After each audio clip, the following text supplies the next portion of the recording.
Housing in Northwest Florida. It's a phrase that comes with joy, the possibility of living near the beach. It also comes with fear of storms, availability, and whether you can afford where you're going to live. Are you going to buy or are you going to rent?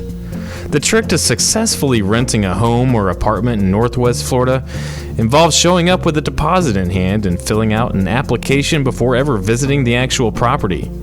Such is the state of the rental housing market across the region. Demand has gotten far ahead of supply long before Hurricane Michael hit last October, and thousands who were displaced by that catastrophic storm have ventured east seeking shelter. However, much of the disparity was created about a decade ago when the so-called housing bubble burst. With it came thousands in Northwest Florida foreclosures and short sales.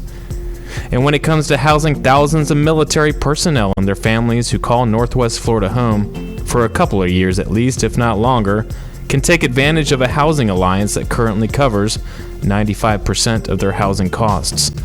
But that money doesn't necessarily push other people out of the housing market, even though it is a factor in setting housing prices.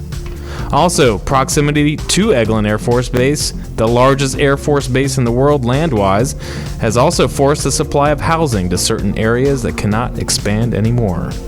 Despite the demand for workforce housing in both secondary and new markets remains strong. That's thanks to the Federal Reserve cutting interest rates twice this year.